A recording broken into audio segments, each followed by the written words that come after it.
আপনি বলবেন আচ্ছা আল্লাহ কোথায় আছেন, এই মর্মে আলবানী কি বলেছেন একটু বলেন তোমাকে। তখন হুজুর 2 নম্বর হলে ধরা খেয়ে যাবে। প্রশ্নটা কি তার কাছে করা হলো না জানতে চাওয়া হলো কে? ইমাম আলবানী কি বলেছেন, বুঝেননি কথা? হ্যাঁ, আপনি বলবেন আচ্ছা এই ব্যাপারে কি ইবনু আব্বাস রাদিয়াল্লাহু আনহুর কোনো বক্তব্য আছে? শুধু বলে দেখবেন। তো নিজের কথা বলতে পারছে না, এখন তাকে পড়া লাগবে, জানা লাগবে। এই অভ্যাসটা যদি থাকে মানুষের, তাহলে বাংলাদেশের 95% ইমামের চাকরি বাতিল হয়ে যাবে।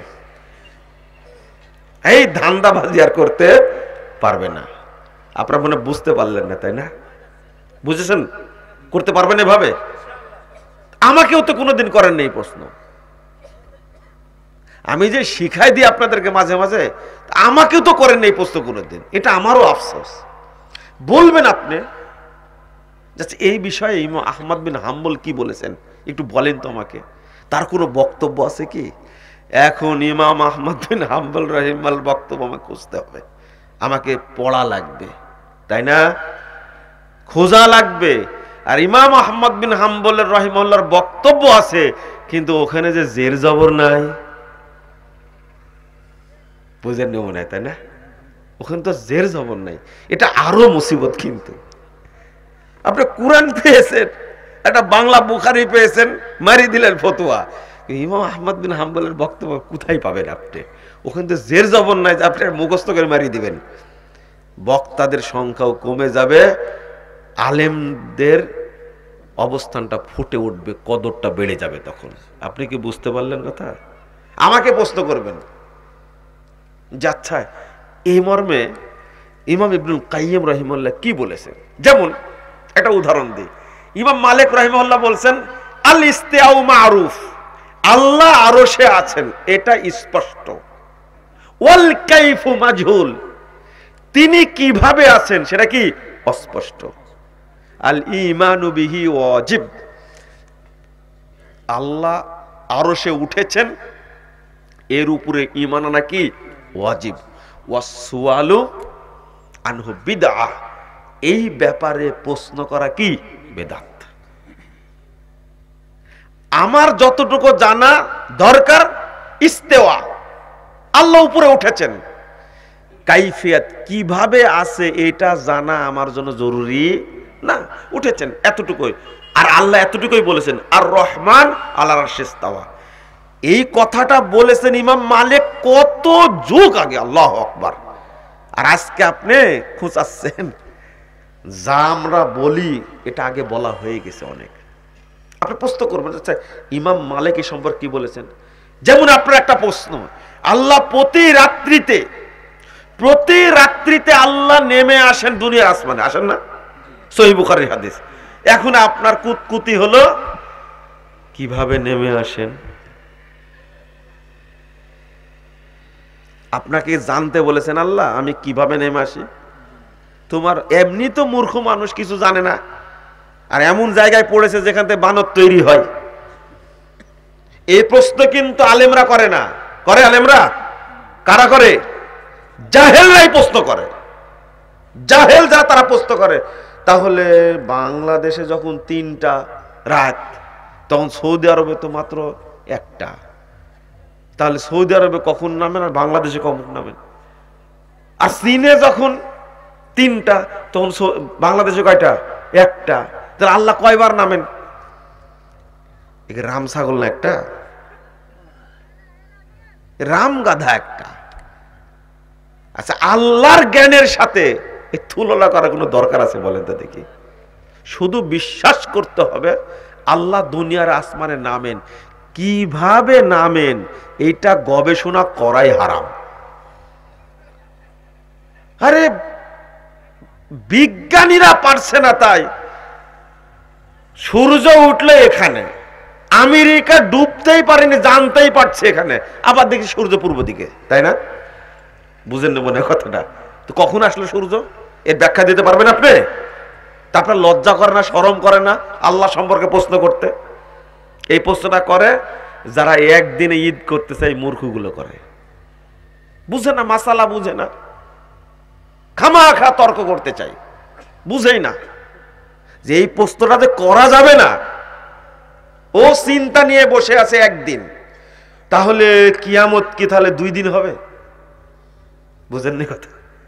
আর একটা প্রশ্ন তার, তাহলে কদর রাত্রি কি 2 দিন হয়? বুঝেননি? কদর রাত্রি কয়দিন হয়?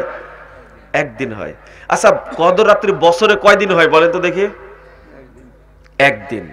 কিয়ামত কয়দিন হবে? 1 দিন। ওটা তো অনেক পরে, আপনার জীবনে হবে কিনা সন্দেহ আছে। তো ওইটা চিন্তা বাদ দেন, কদর রাত্রির চিন্তাটা বাদ দেন।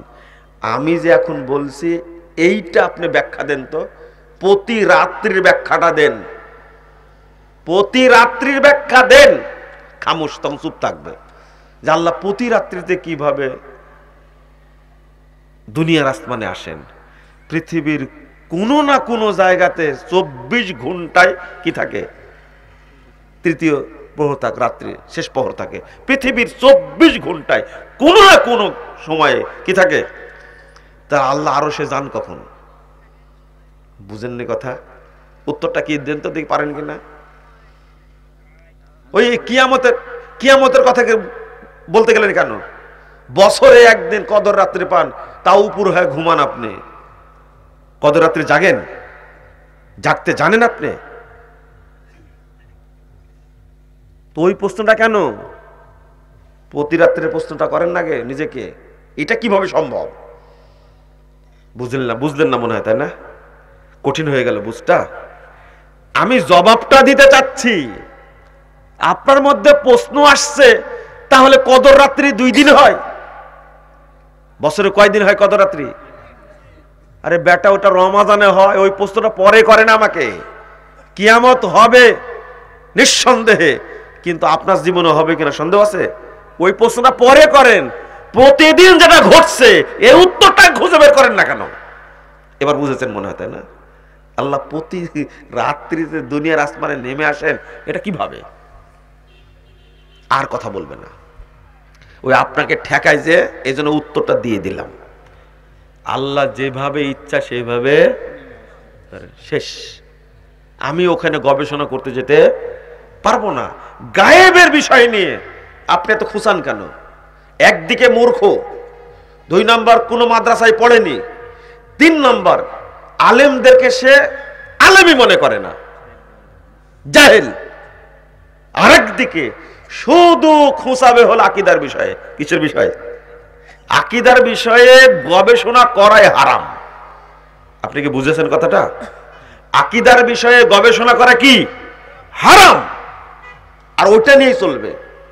যেমন এক বক্তা বলছে যে দাজ্জাল কোথা থেকে বের হবে। আচ্ছা আপনারা বলেন তো, কোথা থেকে দাজ্জাল বের হবে? হ্যাঁ, আপনারা জানেন তো, বলেন না, বলেন, আপনারা বলেন কোথা থেকে? হ্যাঁ, ইরান। আপনারা কেউ বলবেন না? জানেন না? বক্তা যে বলে দিছে কোথা থেকে বের হবে, আপনারা জানেন তো, জানার কথা তো। বক্তা বলছে কি জানেন? দাজ্জাল বের হবে জেরুজালেম থেকে। কোথা থেকে? ওই জন্য ইসরায়েলে যুদ্ধ হচ্ছে। বক্তা যেমন মূর্খ, শ্রোতারা আরো মূর্খ। এটা কিসের বিষয়? গায়েবের বিষয় না এটা। তুমি এখানে খুঁচাও কেন? যেখানে হাদিস বর্ণিত খুঁচানোর দরকার আছে। দাজ্জালকে পুষছে কোথায়?